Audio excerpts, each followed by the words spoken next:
அனைவருக்கும் வணக்கம். நான் உங்கள் ஜோதிட சதா.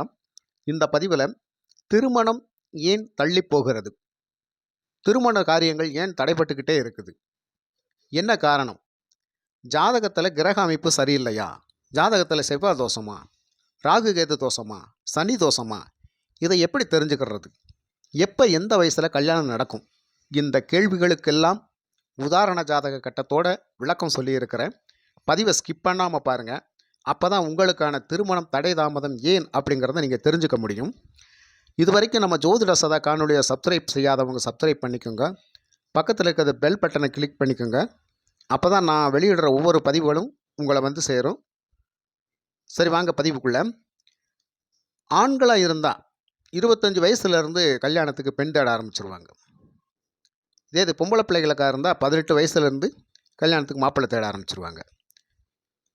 இந்த வரன் தேடுற விஷயங்களில் ஒரு சிலருக்கு வந்து ஒரு வருஷம் கூடி போனால் 2 வருஷத்துக்குள்ளே மாப்பிள்ளை செட்டாகி கல்யாணம் நடந்துடும், பொண்ணு செட்டாகி வரனுக்கு கல்யாணம் நடந்துடும். ஆனால் சில பேருக்கு பார்த்தீங்க அப்படின்னு சொன்னால் 35 வயசு 38 வயசு வரைக்கும் கூட பொண்ணு பார்த்துக்கிட்டே இருப்பாங்க, மாப்பிள்ளை பார்த்துக்கிட்டே இருப்பாங்க, செட் ஆகாது. எவ்வளவோ காசு பணத்தை செலவழித்து கோயில் குளம் அப்படின்னு சொல்லி நிறைய பரிகாரங்கள்லாம் செஞ்சு பார்ப்பாங்க, காரியம் நடந்த பாடாக இருக்காது. என்ன காரணம்? அதேமாரி பொம்பளை பிள்ளைகளுக்கு 30-35 வயசு வரைக்கும் கூட வரன் பார்த்துக்கிட்டே இருப்பாங்க, சில பேருக்கு செட் ஆகாமையே இருக்கும். இதுக்கு என்ன காரணம்? பொதுவாக ஒருத்தருடைய திருமணத்தை முடிவு செய்கிறது அப்படிங்கிறது வந்து ஜாதகத்தில் வந்து ஒரு முக்கியமான விஷயம் என்னன்னு கேட்டால், லக்னத்திலிருந்து எண்ணி வந்தீங்கன்னா 2வது கட்டம், அந்த 2வது கட்டத்தினுடைய அதிபதி யாராக இருந்தாலும் சரி, நீங்கள் எந்த லக்னமாக இருந்தாலும் அந்த லக்னத்திலேருந்து 2வது கட்டத்தினுடைய அதிபதி, அதேமாரி அந்த லக்னத்திலிருந்து எண்ணி வர்றப்போ 7வது கட்டத்தினுடைய அதிபதி, இந்த 2ஆம் அதிபதியும் 7ஆம் அதிபதியும் இவங்க தாங்க குடும்ப வாழ்க்கை, கணவன் மனைவி அப்படிங்கிற ஒரு காரியத்தை நமக்கு செஞ்சு கொடுக்குறவங்க. இந்த 2 7ஆம் கட்டத்தினுடைய அதிபதிகள்னா மன வாழ்க்கையையும் குடும்ப வாழ்க்கையும் அமைச்சு தரக்கூடியவங்க. ஒருத்தருடைய ஜாதகத்தில் இந்த 2ஆம் இடம் 7ஆம் இடம் ரொம்ப ரொம்ப முக்கியமான இடங்கள். வேறு அது இதுன்னு எதுவுமே போட்டு குழப்ப வேண்டிய அவசியமே கிடையாது. லான் எங்கே போட்டிருக்கோ அதிலிருந்து நீங்கள் எண்ணிக்கங்க. லா 1வது கட்டம், அடுத்ததாக 2வது கட்டம், அதே லா 1வது கட்டம், அடுத்ததை எண்ணி வந்தீங்கன்னா 7வது கட்டம். இந்த 2 7 அதிபதிகள் ரொம்ப ரொம்ப முக்கியமானவங்க. அதுக்கு அடுத்தாப்புல இந்த 1வது கட்டத்தில் செவ்வாய், அதாவது லக்னத்தில் செவ்வாய் சனி இவங்க 2 பேர் இணைஞ்சிருந்தாலும், 7வது கட்டத்தில் செவ்வாய் சனி இணைஞ்சிருந்தாலும், 2வது கட்டத்தில் செவ்வாய் சனி இணைஞ்சிருந்தாலும் குடும்ப வாழ்க்கை மிக மிக தாமதமாக நடக்கும். திருமணம் கண்டிப்பாக தள்ளி போயே தீரும். அப்போ இதுக்கு எப்போ விடிவு காலம் பிறக்கும்? இந்த 2 கிரகங்கள் இணைஞ்சிருந்தா கண்டிப்பாக லேட்டாகும். ரைட்டு, திருமணம் நடக்குமா நடக்காதா? லேட்டானாலும் திருமணம் நடக்குமா நடக்காதா? ஆனால் நடக்கும். அதுக்குள்ள தசையும் தசாபுத்திகளும் அந்த அமைப்பில் வரணும். முன்னாடி இந்த ஷார்ட்டை பாருங்கள். அந்த ஷார்ட்டில் வந்து கிரக அமைப்புகளை அடைவு பண்ணி உங்களுக்கு நான் விளக்கம் சொல்லியிருக்கிறேன். எளிமையாக புரிகிற மாதிரி நீங்கள் தெரிஞ்சுக்கலாம். இது முதல் கட்டம். இதில் வந்து 1ன்னு போட்டிருக்கும் இந்த ராசி கட்டத்தில். இப்போ பார்த்தீங்கன்னா மேச லக்னம். இந்த மேச லக்னத்துக்கு 2ஆம் இடத்துல இருக்கிறவர் சுக்கிரன், இவர் தான் குடும்ப அதிபதி. அடுத்ததாக பார்த்தீங்கன்னா 7வது கட்டம் துலாம் ராசியில் சுக்கிரன். இந்த 7ஆம் இடத்த அதிபதியும் சுக்கிரன் தான். அப்போ இந்த மேச லக்னத்துக்கு சுக்கிரனும் தான் இவருக்கு திருமண பாக்கியம், அந்த குடும்ப வாழ்க்கையை அமைச்சு கொடுக்குறவங்க. அப்போ இந்த 2ஆம் அதிபதி 7ஆம் அதிபதி அப்படின்னு சொல்லக்கூடிய சுக்கிரன் வந்து திசை நடத்தணும். இப்போ சுக்கிர திசையாக இருக்கணும், இல்லை சுக்கிர புத்தியாக இருக்கணும். எந்த தசை நடத்தினாலும் அதில் வந்து சுக்கிர புத்தியாக இருக்கணும். அப்போ அந்த தசையில் சுக்கிர புத்தி நடக்கிறப்ப அந்த காலகட்டங்களில் வந்து கண்டிப்பாக இவங்களுக்கு திருமணம் நடக்கக்கூடிய ஒரு வாய்ப்பு ஏற்படும். அதே மாதிரி ராசியாக கூட இருக்கட்டும், மேச ராசியாக வச்சுக்கலாம். அந்த மேச ராசிக்கும் 2ஆம் அதிபதி சுக்கிரன் தான், 7ஆம் அதிபதியும் சுக்கிரன் தான். அப்போ அந்த மேச ராசிக்கு கண்டிப்பாக சுக்கிர திசை அல்லது சுக்கிர புத்தி இது நடக்கணும். அப்போ சுக்கிர திசை அப்படின்றது வந்து பிறந்த உடனே பரணி நட்சத்திரத்தில் பிறந்த சுக்கிர திசை பிறந்த உடனே வந்துடும். அதுக்காக சுக்கிர திசையில் கல்யாணம் நடக்கணும், குழந்தையா இருக்க சுக்கிரன் திசையில் அதெல்லாம் கிடையாதுங்க. வயசாகி அந்த திருமண வயதை எட்டும்போது என்ன தசை நடக்குது, அந்த தசையில் வந்து சுக்கிர புத்தி. அந்த சுக்கிர புத்தி நடந்தால் கண்டிப்பாக இவங்களுக்கு அந்த நேரத்தில் திருமணம் நடக்கணும். அதுக்கு முன்னாடி இந்த லக்னத்தில் வந்து செவ்வாய் இருக்குது, இப்போ ஆட்சி பெற்றிருக்கிறாரு, அது தோஷம் கிடையாது. உடனே லக்னத்தில் செவ்வாய் இருக்குது தோஷம்னு சொல்லி தூக்கி போட்டுருவாங்க. மேச லக்னத்தை பொறுத்த மட்டும் மேச லக்னத்திலையோ மேச ராசியிலோ செவ்வாய் இருந்தால் அது தோஷம் இல்லை. கண்டிப்பாக 7வது கட்டத்தில் இருக்குது செவ்வாய் அப்படின்னு சொன்னால் கண்டிப்பாக திருமணம் லேட் ஆகும். சரி, அவர் செவ்வாயோட சேர்ந்து 7வது கட்டத்திலேயே சனி இருக்கிறார் அப்படின்னா இங்கே சனி உச்சம் பெறுறார். குடும்பத்தில் வந்து களத்திரஸ்தானத்தில் சனி உச்சம் பெறுறார். அப்போ உச்சம் பெறுற சனி இருக்கிற போது கண்டிப்பாக திருமணத்தை தாமதம் பண்ணாது. ஏன்னா அவர் அங்கே உச்சம். அப்போ களத்திரத்தை வலுப்படுத்தக்கூடிய ஸ்தானத்தில் அவர் இருக்கிறார். சரிங்களா? ஆனால் ஒரு வகையில் அதை லேட்டாக திருமணம் நடத்தி வைக்கக்கூடிய ஒரு வாய்ப்பு அங்கே இருக்கும். இந்த மாதிரி ஒவ்வொரு லக்னம் ராசியும் வச்சு பார்க்குறப்போ 2ஆம் அதிபதியும் 7ஆம் அதிபதியும் தான் அந்த திருமணத்தை அவருக்கு ஏற்படுத்தக்கூடிய ஒரு தசையும் தசாபுத்தியும் கொண்டு வருவாங்க. இப்போ செவ்வாய் அப்படிங்கிறது வந்து எந்தெந்த இடத்துல இருந்தாலும் தோஷம் இல்லை, தோஷம் இருக்குது அப்படிங்கிறது நான் சுட்டி காட்டியிருக்கிறேன். பார்த்துக்குங்க. ஆட்சியில் இருக்கிற செவ்வாய், அதே மாதிரி விருச்சகத்தில் ஆட்சியில் இருக்கிற செவ்வாய், இந்த மாதிரி அமைப்பில் செவ்வாய் இருந்தால் தோஷம் கிடையாது. இப்போ 4ஆம் இடத்துல செவ்வாய் இருக்குது, லக்னத்துக்கு இந்த 4ஆம் இடத்துல கடகராசியில் செவ்வாய் நீச்சம், அது தோஷம் இல்லை. மகர ராசியில் செவ்வாய் இருந்தால் அதுவும் செவ்வாய் தோஷம் இல்லை. இப்போ இந்த ஆட்சி வலுப்பெற்ற ஆட்சி உச்சத்தில் செவ்வாய் இருந்தால் கண்டிப்பாக அது அந்த ஜாதகம் வந்து தோஷம் இல்லை, கண்டிப்பாக திருமணம் நடக்கும். ஆனால் 2ஆம் இடம் 7ஆம் இடம் வலுப்பெற வேண்டும். அப்போ வலுப்பெறணும் அப்படின்னா என்னங்க, இப்போ 2ஆம் இடத்துல குரு பகவான் இருக்கிறாரு, குரு திசை நடக்குது. அந்த குரு திசையில் அந்த 2ஆம் இடத்து அதிபதி யார், சுக்கிரன், ஆட்சி கிரகம். அந்த சுக்கிரனுடைய புத்தி வரணும். இப்போ 2ஆம் இடத்துல எந்த கிரகம் வேணாலும் இருக்கலாம், 7ஆம் இடத்துல எந்த கிரகம் வேணாலும் இருக்கலாம். ஆனால் அந்த கிரகத்தினுடைய தசா காலங்களில் அந்த 2ஆம் 7ஆம் வீட்டு அதிபதியினுடைய புத்தி நடக்கணும். அந்த புத்தி காலங்களில் கண்டிப்பாக திருமணம் நடக்கும். இதை நீங்கள் ஃபஸ்ட்டு நீங்கள் புரிஞ்சுக்கோங்க. நீங்கள் எந்த லக்னம் எந்த ராசியாக இருந்தாலும் வச்சுக்கோங்க, ஒன்றும் பிரச்சனை இல்லை. அந்த ராசிக்கும் அந்த லக்னத்துக்கு 2ஆம் அதிபதி அப்படிங்கிற அந்த 2ஆம் கட்டத்தை பாருங்கள். அந்த கட்டத்துடைய அதிபதி யாரோ அந்த அதிபதியினுடைய தசையும் தசாபுத்தியும் வரணும். அந்த 2வது 7வது கட்டங்களில் வேறு கிரகங்கள் இருக்குது அப்படின்னாலும் அந்த கிரகங்கள் நடத்தக்கூடிய தசா காலங்களில் அந்த 2 ஏழக்கூடிய அதிபதியினுடைய புத்திகள் வரணும்.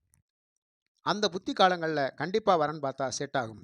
இதை தவிர்த்துட்டு அந்த தசா புத்தியும் இல்லை, அந்த புத்தியும் நடக்கலை அப்படின்னு சொன்னால் நாம் எவ்வளவு நாள் ஓடி ஓடி பொண்ணு பார்த்தாலும் அது தாமதத்தில் தான் நடக்கும். இதை நாம் புரிஞ்சுக்கிட்டு நம்ம வரன் பார்க்க ஆரம்பிக்கணும் அப்படிங்கிறது தான் இந்த முதல் கட்டம். அதனால் முதல் கட்டத்தினுடைய அமைப்பு இது. நீங்கள் எந்த ராசி லக்னமாக இருந்தாலும் 2ஆம் இடம் 7ஆம் இடம் இதை மனசில் வச்சுக்கோங்க. அந்த 2ஆம் இடத்துல எந்த கிரகம் இருந்தாலும் ஒன்றும் பிரச்சனை இல்லை.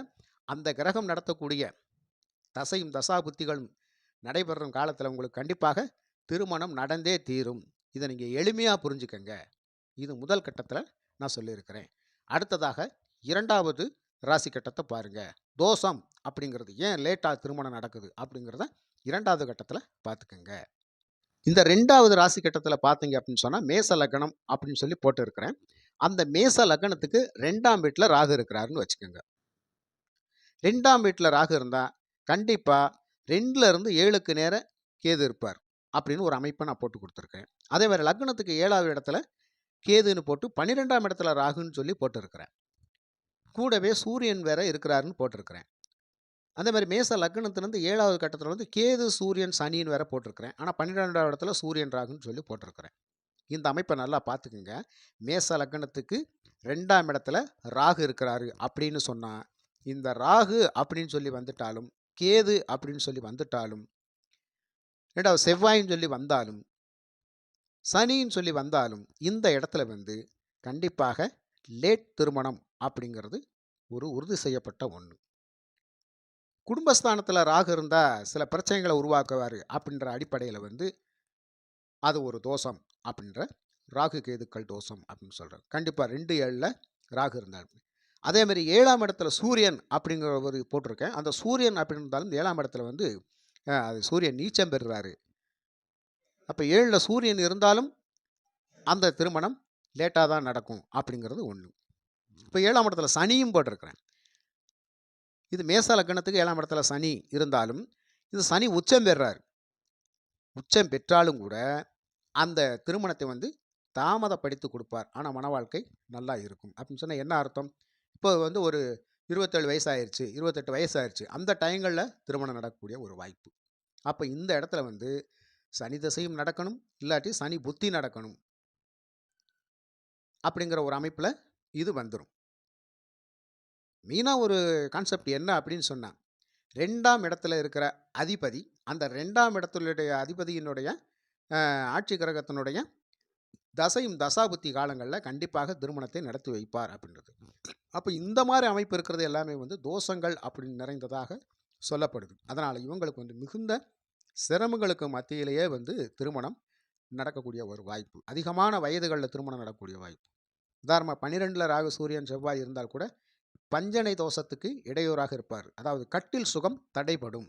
12ல் ராகு செவ்வாய் சூரியன் இந்த மாதிரி இருந்தால், கேது இருந்தாலும் அந்த கட்டில் சுகம் தடைபடும். சரியான உறக்கங்கள் இருக்காது.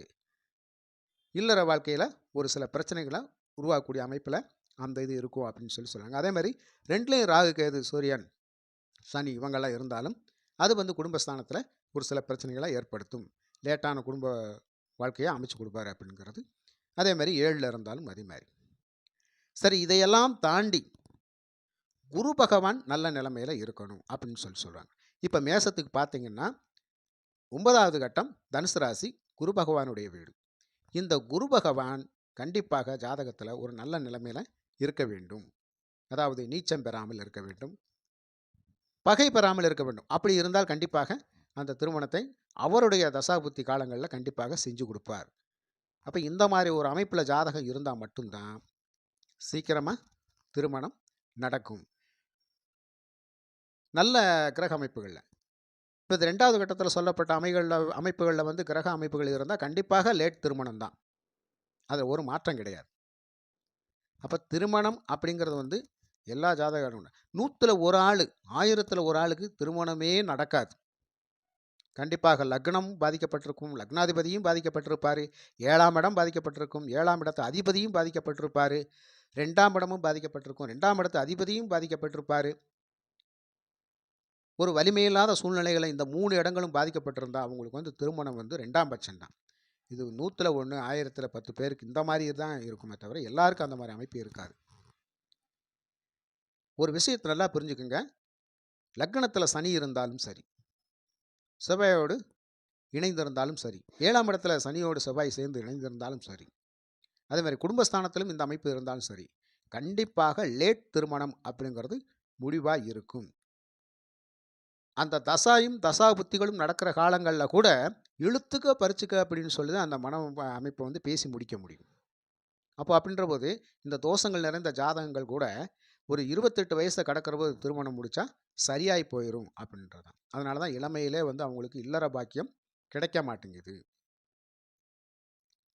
அப்போ ஒரு ஜாதகத்தில் லக்னாதிபதி நல்லா இருக்கணும், 2ஆம் இடத்து அதிபதி நல்லா இருக்கணும், 7ஆம் இடத்து அதிபதி நல்லா இருக்கணும், அதே மாதிரி ராசியும் ராசி அதிபதி நல்லா இருக்கணும், ராசிக்கு 2, 7 என்ற இடங்கள் நல்லா இருக்கணும், இந்த அதிபதிகளும் நல்லா இருக்கணும். அந்த அதிபதிகள் தசையும் தசாபுத்திகளும் நடத்தினா கண்டிப்பாக அந்த காலகட்டங்களில் திருமணத்தை நடத்தி வைப்பார்கள்.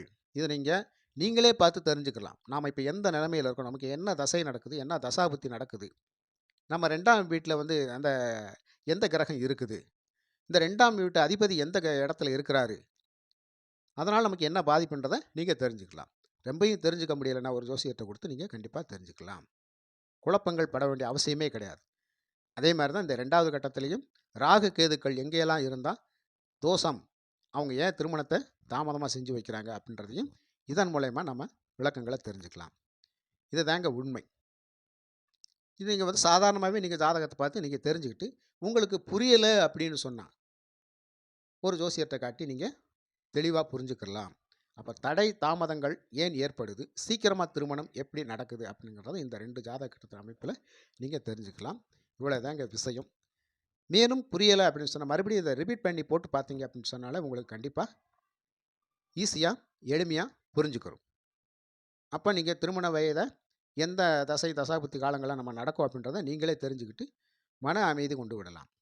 சரிங்களா? அந்த காலகட்டத்தில் நம்ம திருமணத்துக்கான முயற்சிகளும் நாம் செஞ்சால் பலிதமாகும் அப்படின்றத நீங்கள் தெரிஞ்சுக்கலாம். ரொம்ப நன்றிங்க. அடுத்த பதிவில் நான் உங்களை சந்திக்கிறேன்.